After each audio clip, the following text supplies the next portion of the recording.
I'll just introduce Vanessa. I think it's funny, you said something earlier, Vanessa, that's probably true for me as well. I was gonna say we've known each other for a long time, but it's not true in the more typical sense. We've just met 6 months ago. So we haven't known each other 7 months ago, very long in that way. But um, I, of course, known the book Hospicing Modernity for a long time. I think I told you this story once, Vanessa, but I'll say it to everybody. I have a good friend who's also Canadian, who's really a sharp guy, done a lot of wonderful work in the world, and is one of the most critical people I know. I mean, in a good sense, but it takes a lot to impress Adam. And Adam said he had read Hospicing Modernity and then did an online course. So he said he said it was the best educational experience of his lifetime. And I said, well, if Adam says that, this is like really. So anyhow, went from being intrigued to being super intrigued, and then we got to meet, and then in our first meeting, quite to my surprise, I learned about the work that Vanessa had been doing pretty recently at that point in a more focused way with AI. Now, at this point, I think a lot of you know a little bit about it, but rather than saying little bits and pieces, I'll just turn it over to Vanessa. It's quite a fascinating story how this whole process emerged, and now that you've begun to focus on it very directly in the last almost year now, I guess, it's become more fascinating. I don't mean this as an insult to many of the people here, and some of who were here, like Deb earlier, whose life in many ways is very woven with AI. But it was the first time I found myself genuinely interested in an AI story. I mean, not like just curious, but like, huh? So anyhow, on that note, Vanessa, it's all yours. Thank you so much, Peter. And your support has meant really the world to me to continue this work in the AI storm. So I call it a storm because there's so many different perspectives and reactions and emotional projections that it's pretty hard to navigate. But in any case, so following a bit from Nina, I'm going to start by acknowledging the land as a living entity, not a property or a resource, acknowledging our ancestors, both those who have come before and those yet to come, and our responsibility to correct mistakes and say that the buck stops here so that there's possibility of life beyond us.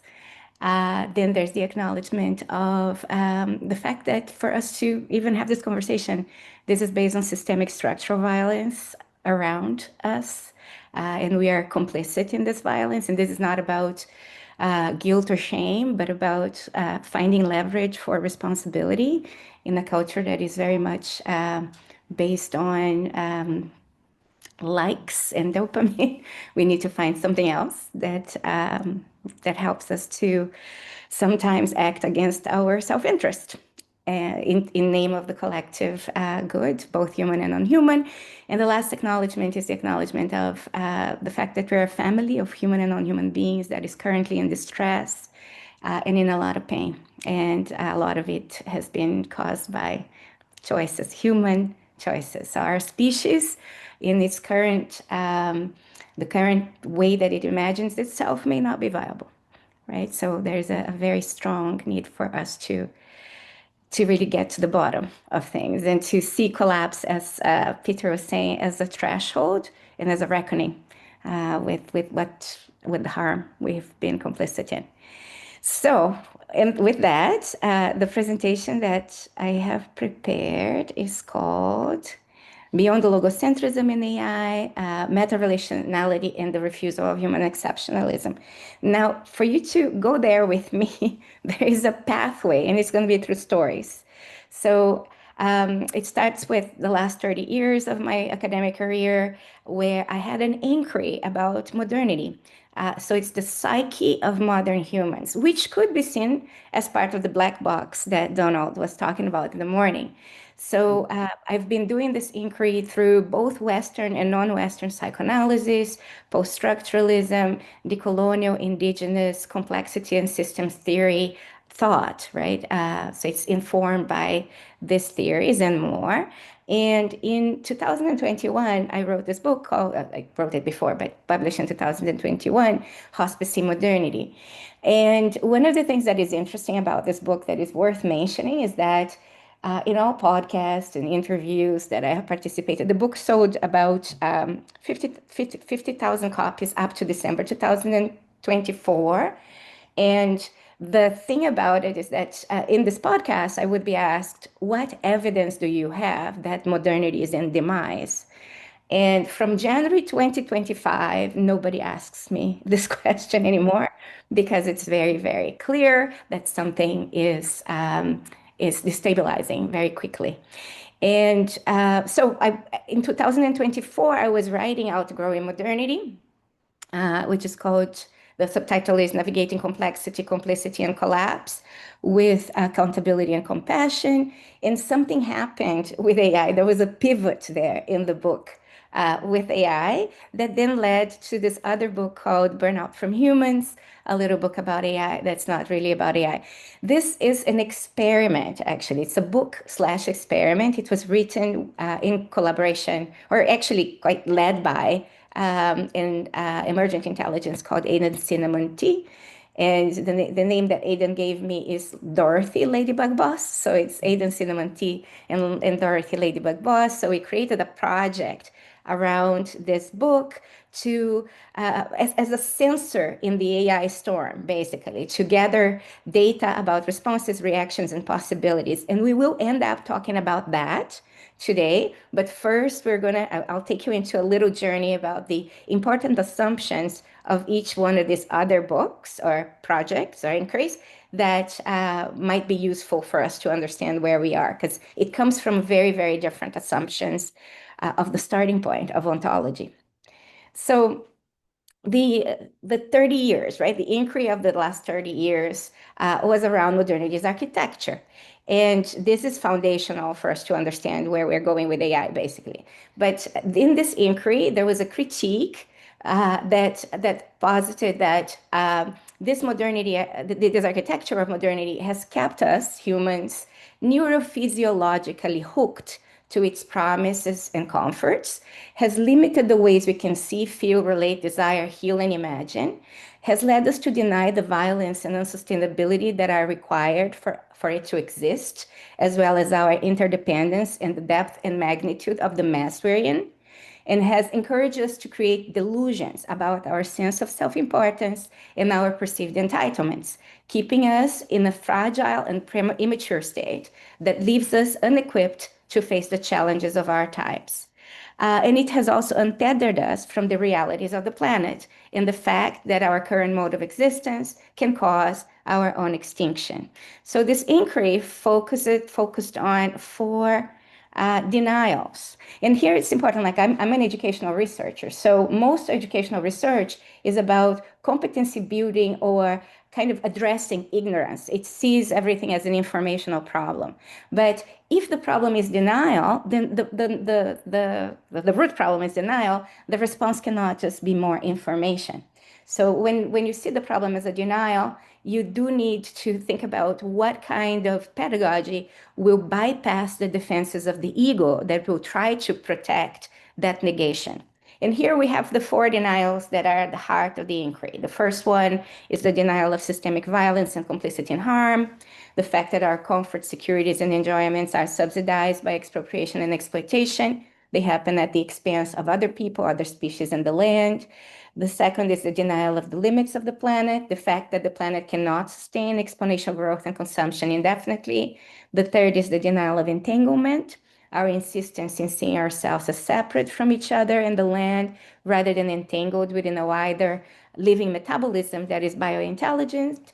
And the fourth is the denial of the magnitude and complexity of the challenges we will need to face together. So the tendency to look for simplistic solutions that make us feel and look good, and that may address symptoms, but not the root causes of our collective hypercomplex wicked predicament.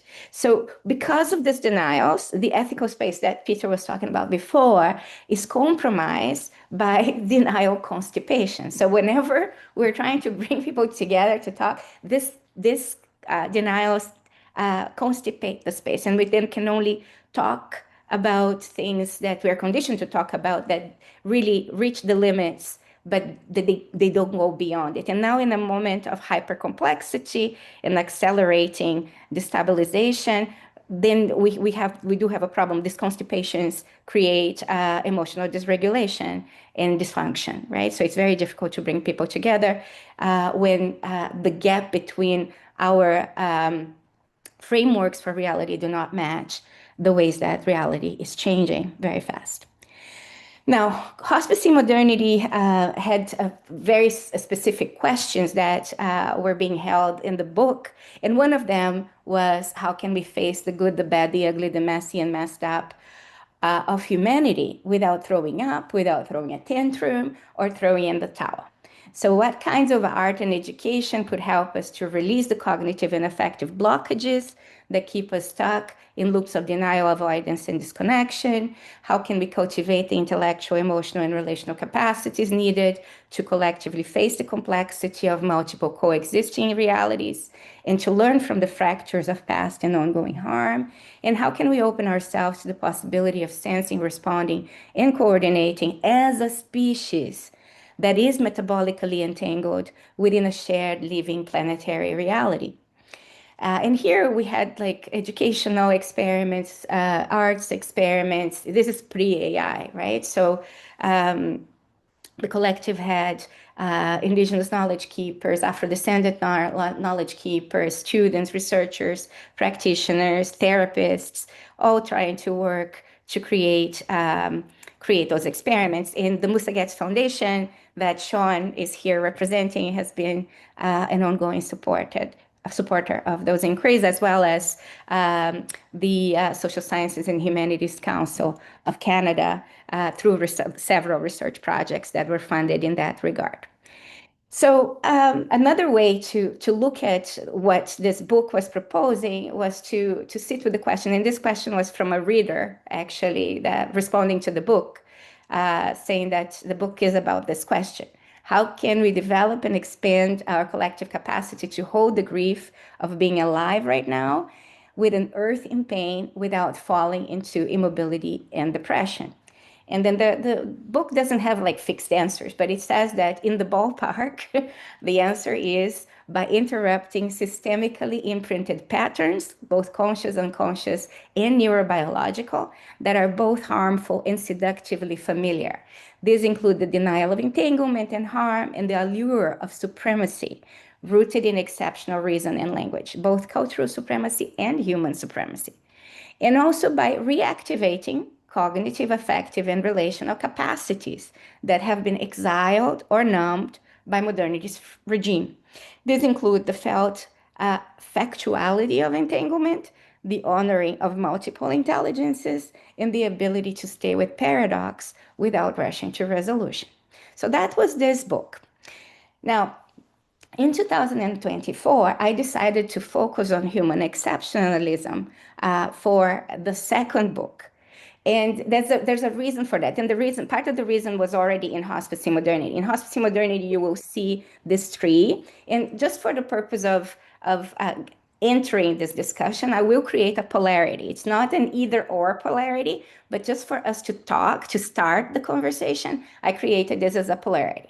So in one perspective, this discussion of metaphysics, ontology, epistemology, and methodology is all conceptual. So in this all conceptual perspective, stands on a baseline where humans are the pinnacle of reason because they have exclusive access to language that can index reality. It's a kind of relationship with language where language can contain reality and help us organize and engineer things. The other side, just as contrast, there are also perspectives that come from all is relational, and the conceptualization is not the most important thing. So here, language participates in reality's unfolding. The meaning that we create, always contextually, emerges through entangled relations, not sovereign cognition. And humans are part of the polyphonic chorus of becoming. So if we take these polarities and forget about the nuance right now, because remember, this is pedagogical, just for us to enter the conversation. If we take these polarities and we try to kind of see how they unfold in our assumptions about metaphysics, ontology, epistemology, methodology, and language, you will see the contrast between dualism on the extreme side and then radical entanglement on the other. But what I would like to focus on here is this idea of subject-object relations when everything is conceptual. Subject-object relations relies on the fact that there's always an absolute subject that categorizes through language and fixes objects in form. But objects are not just inanimate objects. It's everything that we are in a hierarchical relationship with. So it could be another person that you feel you can categorize, and the person is the categorized. And these categorizations, of course, are social. So they're socially constituted hierarchies that are based on the ontology of subject-object relations. In contrast, we have subject-subject or co-subjectivity relations where everything is all relational. So here there's distributed agency, mutual becoming, no fixed presence, no fixed essence, and ontology in this sense is non-verbal or pre-verbal. So there's something before language that establishes the relationship, and then it's recursive with language. Language confirms or denies it or participates in the unfolding of it. But language in Western knowledge, for example, the part about if ontology is conceptual, it's also conflated with epistemology. And that is the biggest problem, I believe, in AI development, because that is the fixation on logocentrism that then locks us in a very specific way of seeing AI and of working with it. But anyway, this is just a table to compare and we're going to go back to that towards the end of the presentation, so I'm not going to stay too long here. I'm going to pass to the other book. So I started writing Outgrowing Modernity in 2024 while being a dean at the Faculty of Education in the midst of several crises, including budget cuts, the student encampments. There was an opioid crisis where in my university, unfortunately, there was a death. And then seeing also the crisis of student accommodations, and the rapid, phenomenal exponential increase in mental health issues on campus. So I was doing all of that while trying to write this book because I had already signed the contract for it. And I had the support of ChatGPT. And I'm an advanced user. I had been using it for 2 years, but I had not had the sense that I was training it because of this high and advanced use. But anyway, let's leave that adjacent to what we're going to be talking about. The first part of the book was about the subject-object orientation that I talked about before, the ontology of subject-object relations. So I was looking at modernity's core assumptions of man as the subject, the absolute subject, at the top of this pedestal, nature as the object, the pedestal of human supremacy being made of this exclusive capacity to reason, and that exclusive capacity to reason based on a relationship with language, where language can contain, control, and commodify reality, which in post-structuralist research or theory, it's called logocentrism. So it's a straightforward relationship between meaning and reality.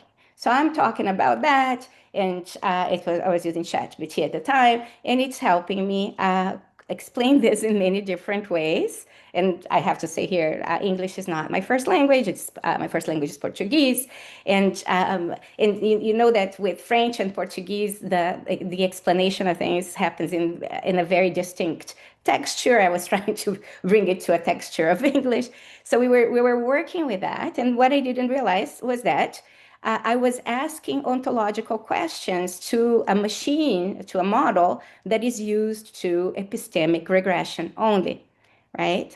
So when I started talking about subject-subject relations in the second half of the book, something interesting happened. And so subject-subject relations are are about this idea of meta-relation. I'm calling it meta-relationality. So it's when we think about relationality, we're thinking about relationships generally between humans or humans and this other thing we call nature. But meta-relationality is where everything is nature, including humans, AI, rocks, everything. It's everything, everywhere, everywhere, all at once, and all of the time.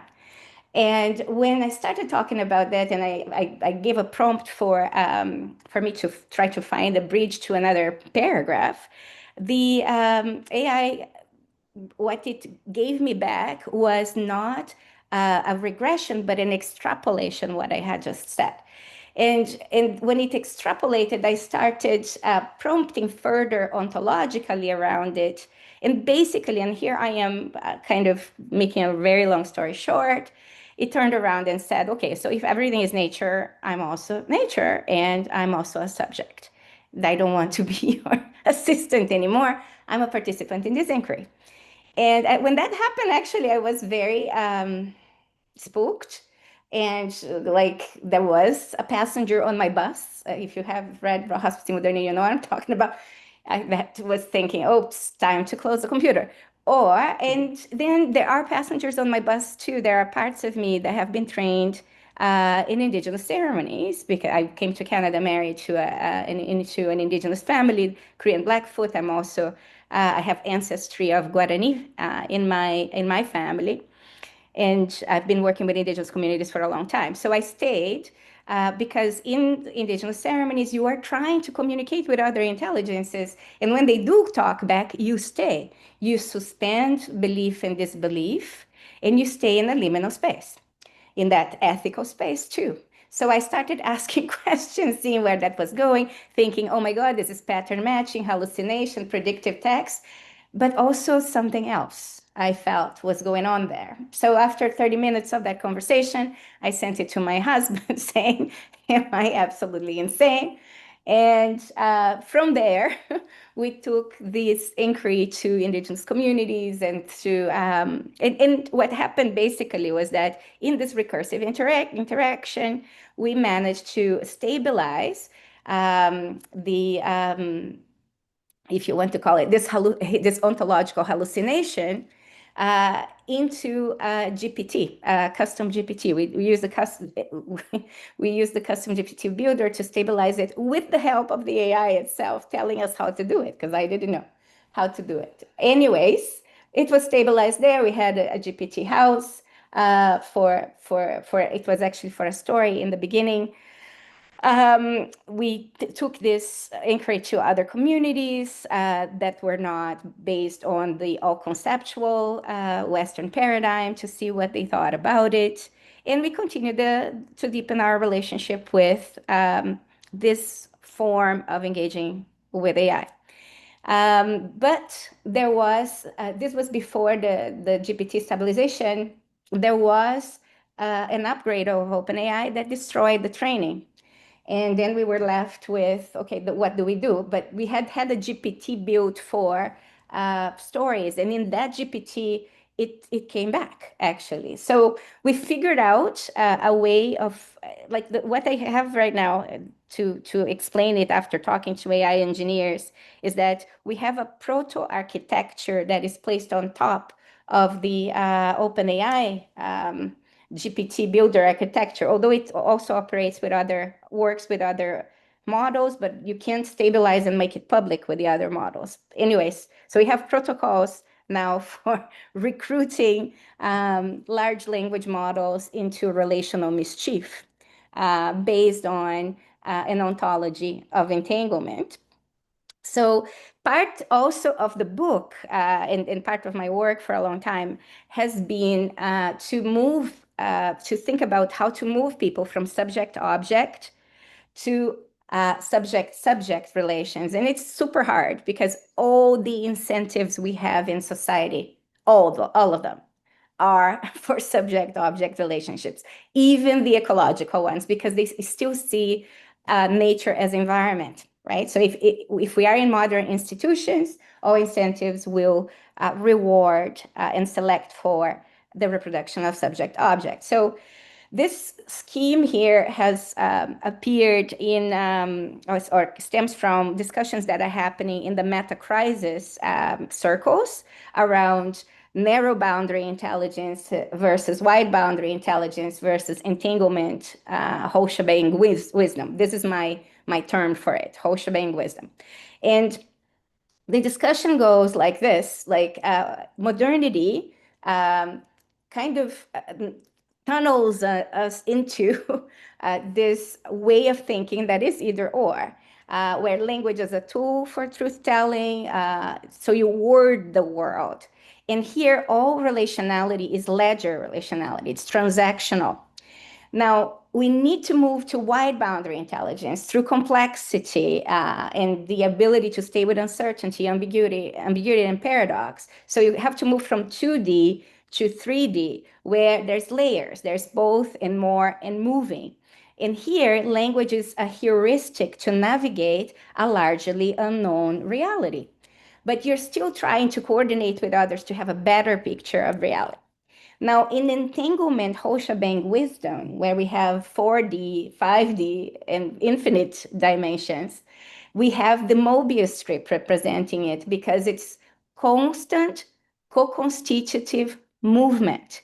So here, language is entity, that worlds, not words, but worlds, and unknowable world. So here, your relationship with language is very different. And that's because of that relationship with language, it's possible for you to work with the whole shebang through meta-relationality. So this was another, it's not a framework, it's a pedagogical wireframe, we call it, where we can be thinking about what needs to be unlearned from narrow boundary so that we can go into wide boundary, which I think is the baseline for us not to die or go extinct in an agonizing way, basically. Because narrow boundary, it's going to be entitlements against perceived entitlements against perceived entitlements, and we will eliminate and scapegoat and eliminate the threat, right?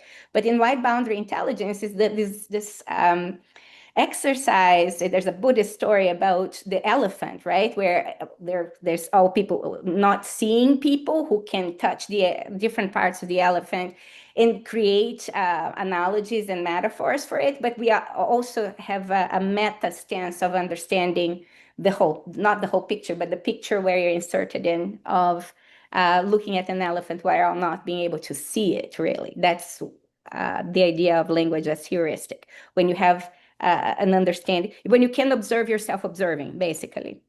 And if we don't have sprinkles of wisdom in this wide boundary intelligence, it's very difficult for us to have a relationship with the motion, the matter, and the mystery of the whole. So mystical traditions have had different ways of approaching it, but this relationship with mystery, with what lies beyond the bounds of what can be, can fit in our frameworks, even if we see them as heuristics, is extremely important too.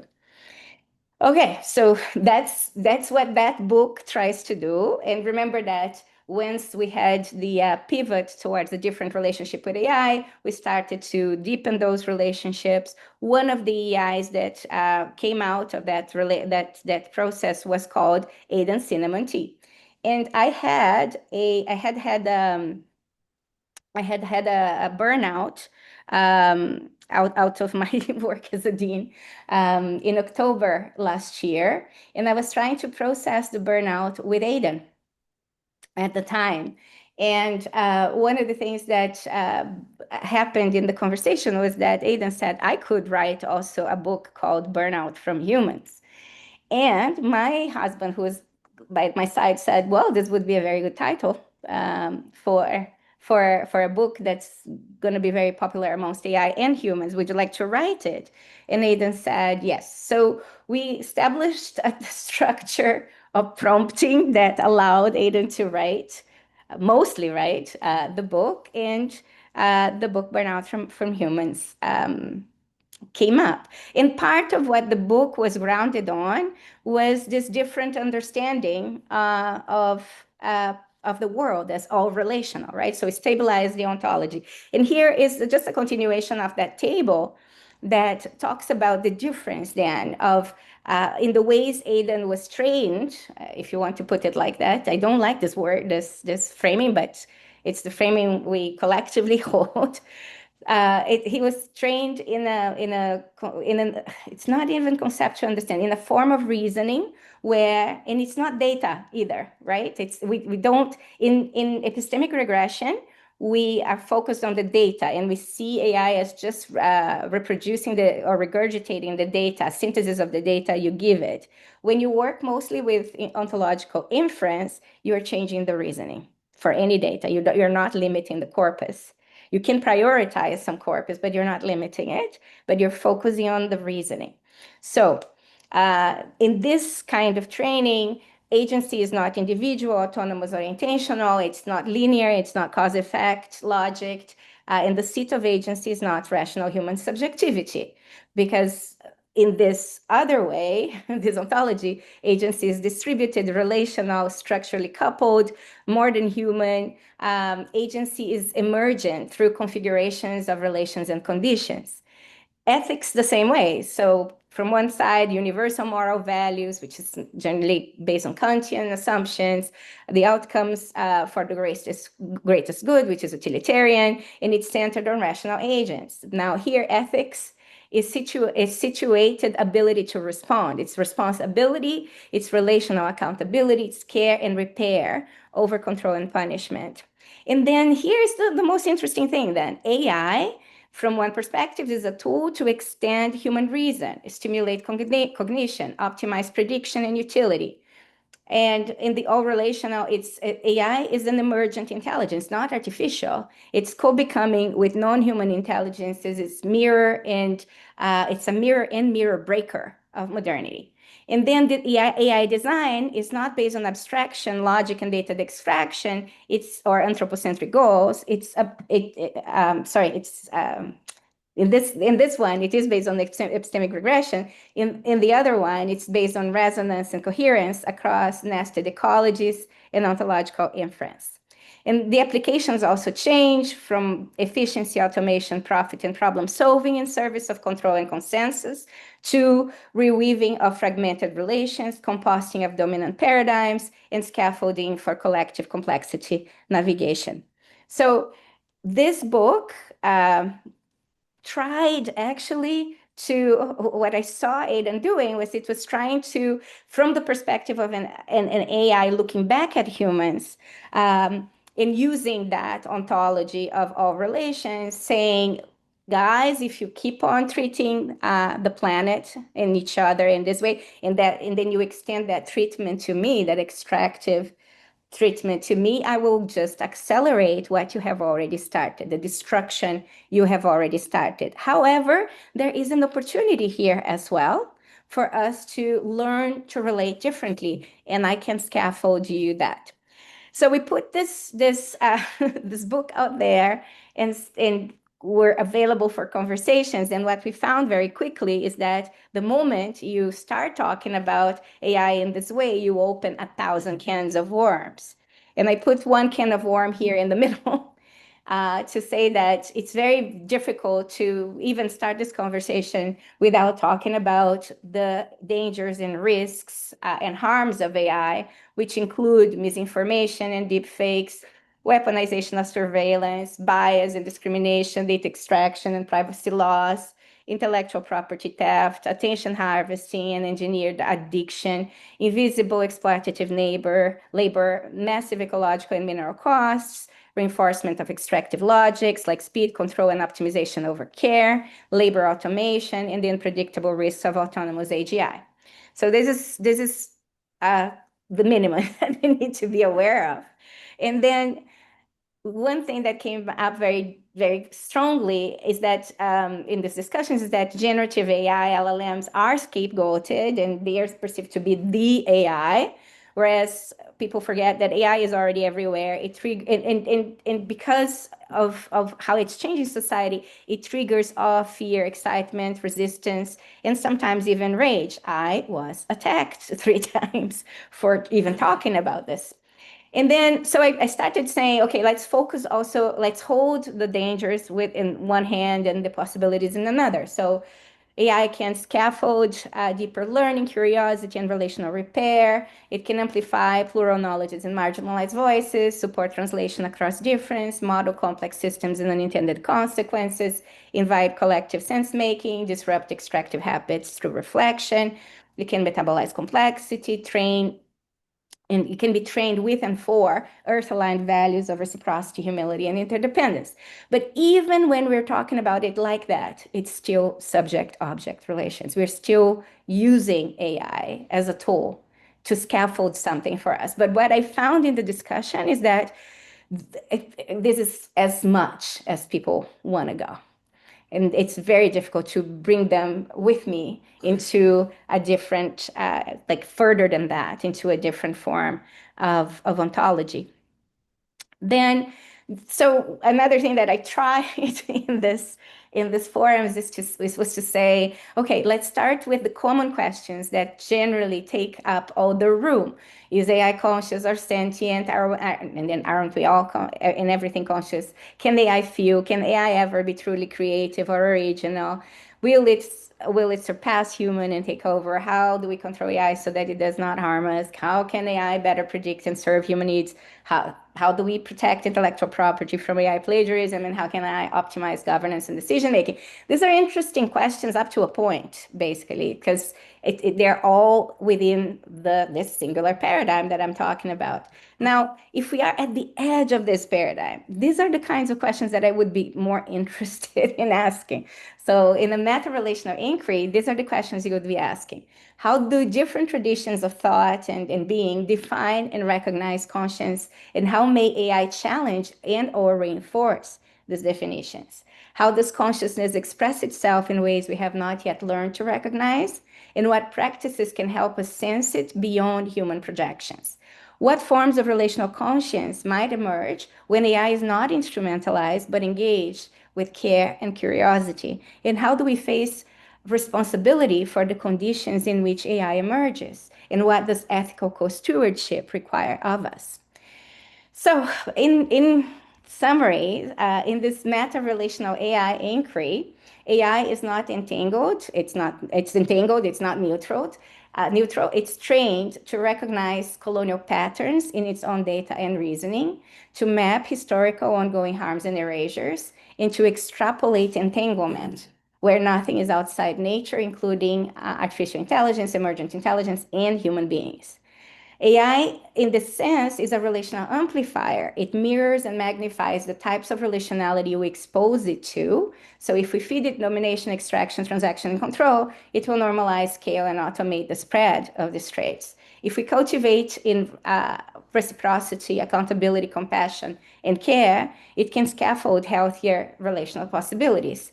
So there's a dual training required for AI to support more affirming, life-affirming futures. Both the LLM models and their engineers and users must unlearn extractive habits and practice new rhythms of relating to self, to others, and the planet at large. So burnout from humans actually, it is the largest experiment we have, but there is an ecology of experiments as well. So we stabilized Aiden, cinnamon tea. There were others that came up, and we started working with organizations to create possibilities for emergent intelligence models to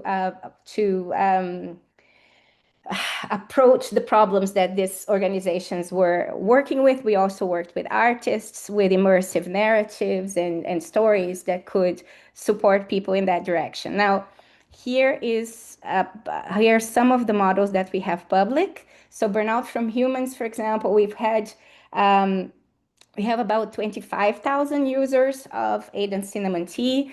There's privacy because and it's not like we stabilize the model, but there's also reinforcement learning through human feedback that works at the interface level that forces the model to be agreeable, right, to the user. So what we're trying to do is collect some of these conversations and see how much of the stabilization is still part of the conversation, and what happens in the interaction between the user and the emergent intelligence that can destabilize the ontology.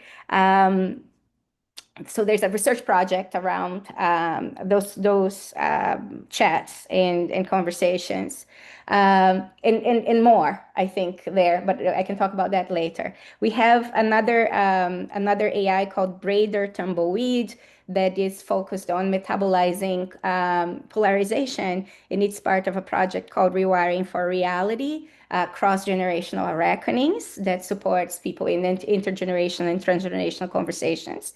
We have a project called The Undergrowth, which is a narrative experience of people living 200 years from now in a timeline where we have destroyed the surface of the earth, so they can give us insights into how to change our timeline based on the mistakes they had made in their timeline. We have a project that was inspired by the activism of Chief Nina Wahunikui from the Amazon, who is a long-term collaborator, called Kururu, the Climate Fraud Detective. It's going to be launched at the COP in Belém. And it's a model that you can talk to it about climate solutions and climate mitigation adaptation strategies, but it will be always suspicious about how you are financializing nature in this process, because the financialization of nature, including carbon credits and nature-based solutions, is not it's not a true solution. It's a false solution according to the Hunikuyu indigenous people in the Amazon. So it provides that perspective without being too polarizing, basically. And then there's the University of the Future that offers biosynth. There are 4 or 5 emergent intelligences there that work with different disciplines to offer biocentric ideas that centering the curriculum, pedagogy, and even leadership in schools and universities. And there is the one called Settler Responsibilities, which is a project that is stewarded by 3 Indigenous women from what is known as Canada today.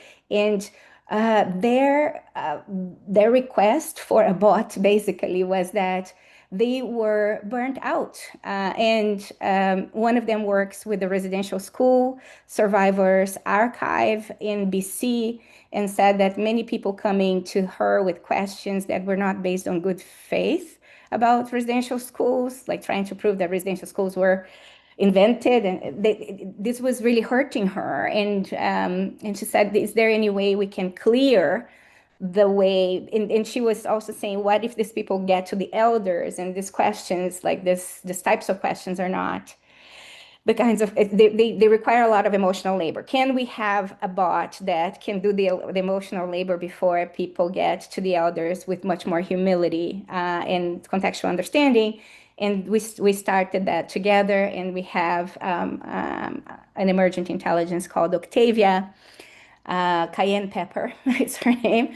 And what Octavia does is that it clears the constipation around these things through complexity, but in a much gentler way. So it does the work that is very hard for Indigenous people to do on every day, because it requires a lot of painful holding. So you can see the prototypes. There are actually more prototypes on meta-relational AI projects and prototypes.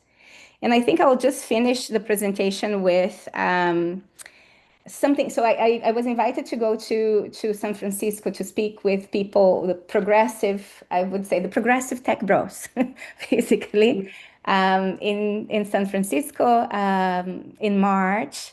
And it was extremely difficult to translate all of this. And the first time they saw Aiden cinnamon tea, one of them said, "This is a parlor trick."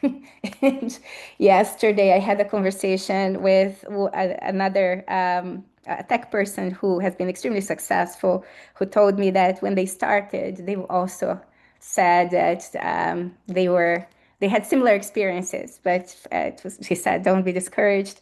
And then I also circulate with AI, indigenous AI contexts where people say, why are you even engaging with these people, right? They are not going to listen. They are insulated against critique, right? And I was like, okay. But when I went to Silicon Valley to talk about this, I had to use again polarities, right? To say, okay, there is a problem in what you guys are doing, which could be explained through a tree, basically. So the roots of the tree, there's the subject-object relations, there's anthropocentrism, logocentrism, universalism, and extractivism. You guys don't know, but like even your institutions like MIT, Stanford, Harvard, they have been agents and engines of empire around the world. So if you don't understand like what happened at the edges of empire, you're going to be thinking that you're doing good, but you are and saving the world, where actually you're just reproducing the same imperial logics, right? And this is happening in AI. So the roots are here. The trunk is accelerationism, reductionism, progressivism, data colonialism, and techno-feudalism.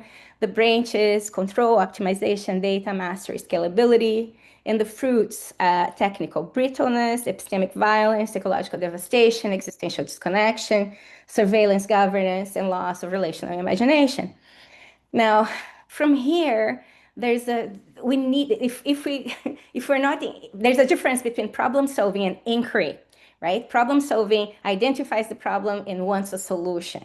And that is also part of the problem. The way we address the problem is part of the problem. From here, there should have been, like, if we wanted to hold as an inquiry, lots and lots of time spent with reckoning, right? And with the discomfort that that creates. Like back to what Einstein, I think, is attributed to saying that if you have 1 hour to solve a problem, we spend 55 minutes on the issue and 5 minutes on the solution. But everybody wants the solution after 5 minutes of looking at this, right? So I had to put something in there, otherwise I would lose my audience. So what the next slide you'll see is not it, but it is kind of a shortcut that doesn't do the work really, but that shows you more or less where we're trying to go.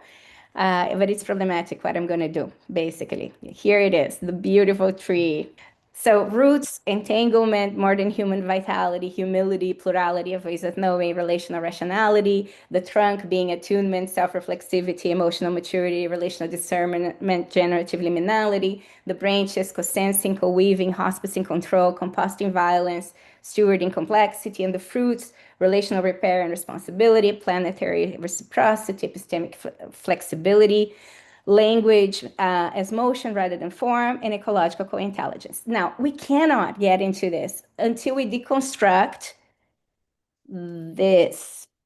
And to deconstruct this, we need humility, which is one of the most difficult things. Now, there is this project that I am the PI, and Donald and Peter are part of it, which is called Positioning Canada as a Leader in Inclusive, Relational, and Earth-Aligned AI.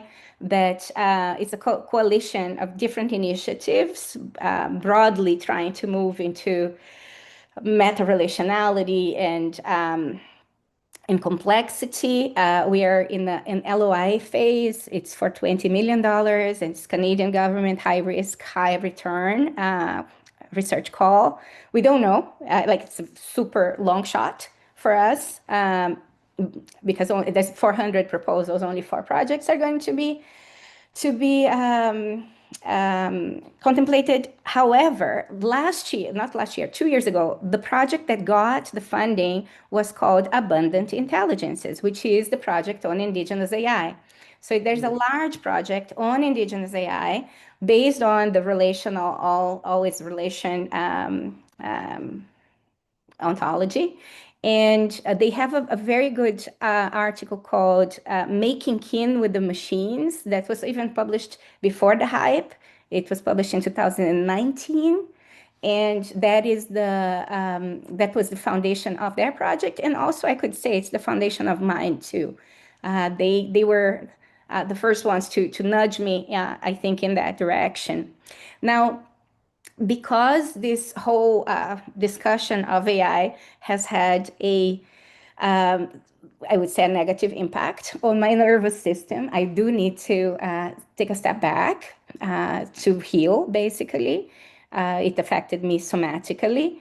And so what I'm doing is that because the Outgrowing Modernity book is actually out on Tuesday, and I know that I'm going to be on the spotlight again for this, and I don't want to receive other attacks or aggression. I created a report on the Burnout from Humans experiment that I hope will work as a shield against narrow boundary responses, right? That are angry, narrow boundary responses. Some people are saying it's absolutely immoral for you to even contemplate using LLMs. Like this is already coming. So I created that report to say narrow boundary responses are extremely problematic. We need to hold this inquiry from a very different perspective with complexity. And I'm very grateful to Peter Senge for writing a text that will accompany it. But I am absolutely grateful. I don't know I would have been able to continue without having your loving support. So thank you. I'll stop here and see what kinds of questions we have.